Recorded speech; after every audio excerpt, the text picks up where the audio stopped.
Welcome back. This is a companion video meant to accompany an earlier video from this channel, the 3% occurrence that changed Tudor England, and CGP Gray's video, How to Become the British Monarch. But if you haven't watched those yet, this one will still make sense on its own. There's links to both videos in the description below. In the previous video, we talked through the multiple succession crises of the Tudor period.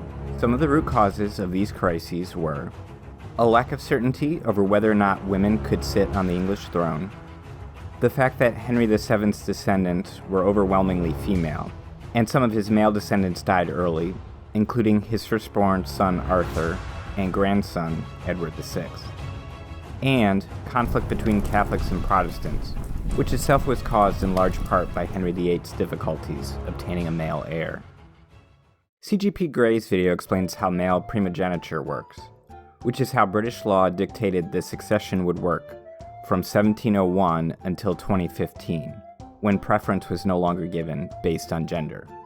Before 1701, there was no single written framework establishing clear rules of succession, though by the end of the Tudor period, male preference primogeniture, which allows women to inherit under certain circumstances, became a norm.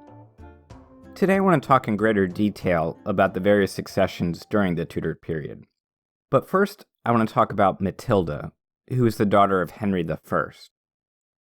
Matilda's only legitimate brother, William, died in a shipwreck known as the White Ship disaster, which killed a significant number of the English nobility. When Henry I died in 1135, Matilda became the first woman to make a serious claim to the English throne, in accordance with her father's wishes. But she was ultimately usurped by her cousin Stephen during a civil war known as the Anarchy. This was the only precedent for female succession, and it was obviously a very negative one. 3.5 centuries later, Henry Tudor, the future Henry VII, had an extremely weak claim to the crown that depended on his ancestry through the female line. His mother, Margaret Beaufort's grandfather, was the illegitimate son of Edward III's fourth-born son. Nonetheless, in 1485, Henry Tudor defeated Richard III at the Battle of Bosworth Field. Henry technically claimed to be king by right of conquest. His conquest essentially reset the succession. Today, only his descendants, and specifically the descendants of his great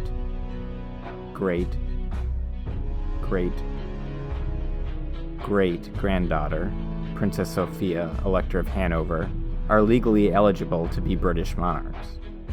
When Henry VII died, his eldest surviving son, Henry VIII, succeeded to the throne. It was the first undisputed succession since the Wars of the Roses. The fact that Elizabeth of York was his mother increased his legitimacy with York nobles. If the current rules had been in effect then, Henry VIII's older sister Margaret would have succeeded to the English throne instead. Margaret was the Queen Consort of Scotland, so if she had become the Queen of England, the English and Scottish crowns would have joined under her son, James V of Scotland, instead of under her great-grandson, James VI of Scotland, James I of England, 6 decades later. In 1547, when Henry VIII died, his son Edward succeeded him as Edward VI. When Edward became seriously ill at the age of 15, England experienced the first of a series of Tudor succession crises. Besides Edward himself, there were 10 living descendants of Henry VII who were considered legitimate at the time of their birth, for the young king to consider as potential heirs. Only one of them was male. Let's talk quickly about these 10 potential successors in order, according to the rules of male preference primogeniture, and discuss the factors working for and against each of them. First in line were Edward's half-sister Mary and then his half-sister Elizabeth. The potential issue that worked against both of them is that Henry VIII had technically invalidated his marriages to both of their mothers, Catherine of Aragon and Anne Boleyn, and declared Mary and Elizabeth ineligible for the succession. But he later changed his mind and reinstated both of them through the Third Succession Act and his will. Since Edward was a Protestant and didn't want to be succeeded by Mary, a Catholic, Edward decided that the annulment of her mother, Catherine of Aragon's marriage, was sufficient cause to exclude Mary from the succession. He also decided Elizabeth, although Protestant, should be excluded for the same reason. Next in line was Mary, Queen of Scots. She and the next two people in line after her, Lady Margaret Douglas and Douglas's son, Henry Stuart, Lord Darnley, had two strikes against them. First, they were Catholic. Second, Henry VIII had declared all the descendants of his sister Margaret Tudor to be ineligible for the succession. This is perhaps because Margaret had married into the Scottish royal family, which was frequently at odds with England during Henry's reign. Margaret's first husband, James IV of Scotland, was even killed while fighting English forces at the Battle of Flodden. So Edward skipped over these three potential successors, which included the only legitimate male descendant of Henry VII living at the time, besides Edward himself, Henry Stuart, Lord Darnley. Darnley was only 7 years old when Edward died. Next in line was Lady Frances Brandon, who was the Protestant granddaughter of Henry VII, via his daughter Mary, the one-time Queen Consort of France, and younger sister of Henry VIII. Lady Frances Brandon would have been the logical successor to Edward if Edward's half-sisters and the descendants of his Aunt Margaret were truly ineligible. But Edward decided on his own authority to pass over Brandon in favor of her eldest daughter, Lady Jane Grey. The main reason for this is likely because Jane had recently married the son of the leader of Edward's Privy Council, the Duke of Northumberland. Northumberland likely pressured the young king to name Jane his successor, so Northumberland's son could become King of England through marriage. In line after Lady Jane Grey were her younger sisters, Ladies Catherine and Mary Grey, and their cousin, Lady Margaret Clifford. But there really was no reason to consider any of them heirs over Lady Jane Grey. So Edward ended up writing his device for the succession, naming Lady Jane Grey as his heir. He dies, Jane reluctantly takes the throne, hardly anyone's heard of her. Foreign monarchs have to consult family trees just to figure out who she is. Her mother's still alive, so why isn't she at least queen, since she's a closer relative of Edward VI? All of this looks like the meddling of the unpopular Duke of Northumberland. Meanwhile, Edward's half-sister Mary does not take this lying down. She goes to East Anglia and starts forming an army. At one point, a flotilla of ships from the English Navy defects to her side and unloads its artillery for Mary's army to use. After Jane has been on the throne for just 9 days, the Privy Council switches sides and proclaims Mary queen. Jane is initially spared, but ultimately beheaded after Wyatt's rebellion.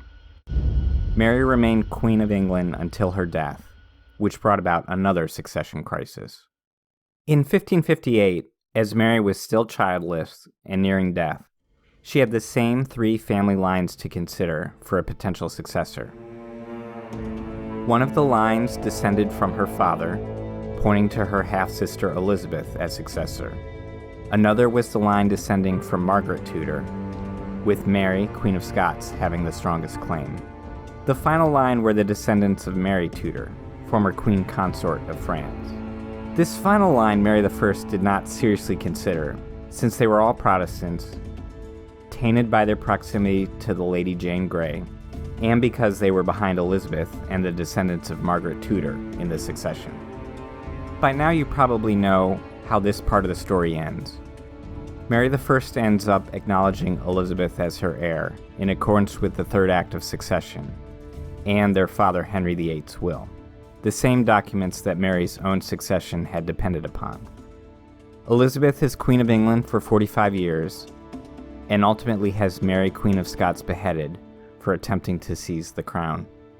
All of this is discussed in greater detail in the previous video. For the remainder of this video, I want to talk in greater detail about Mary, Queen of Scots' claim to the English crown, which is actually even more complicated and interesting.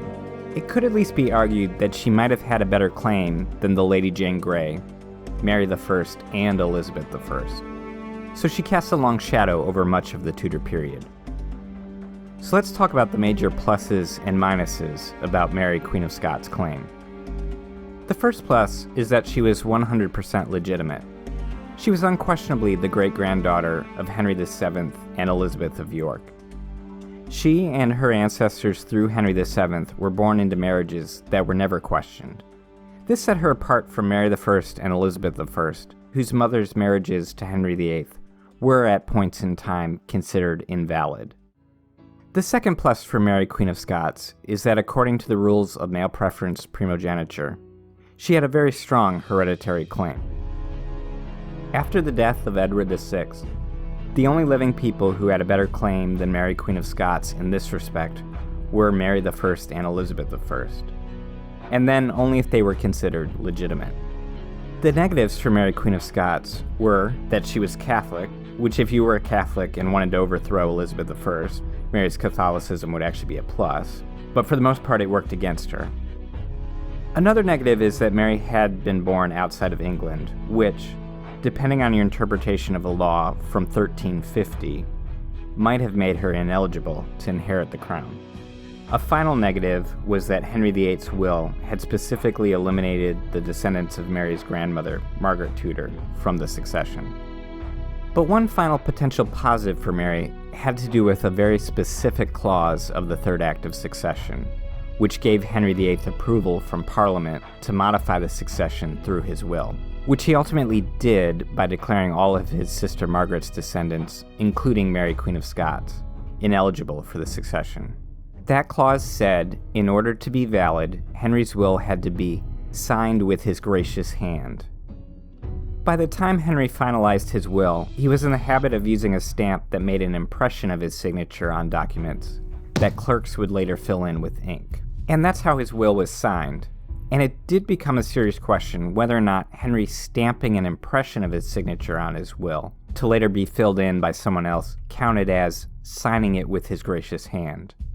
Depending on your answer to that question, Mary, Queen of Scots might or might not have been eligible to become Queen of England. And it's on this point that I want to stop and point out that essentially every English monarch after Edward VI through James I could be and was seriously questioned, at least by some. Monarchy is often touted as a system for changing leaders in a clear and orderly way, in contrast with the messiness that often accompanies democratic systems. But oftentimes that's not the case, and the Tudor period is a good example of the messiness that can accompany monarchies. At the end of the day, it doesn't make a whole lot of sense that Henry VIII could decide to skip over his sister Margaret's descendants, but his son Edward couldn't skip over Lady Frances Brandon. Or that Margaret Tudor's descendants could be rejected when Mary Queen of Scots was the main claimant, but then accepted when Mary Queen of Scots' son James came to sit on the English throne. Or that such an important issue might come to turn on a matter like where Mary Queen of Scots was born, or how exactly Henry VIII had signed a document.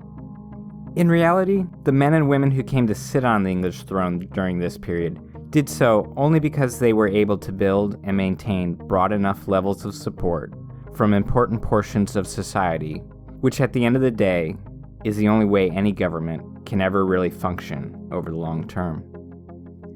Thanks for watching.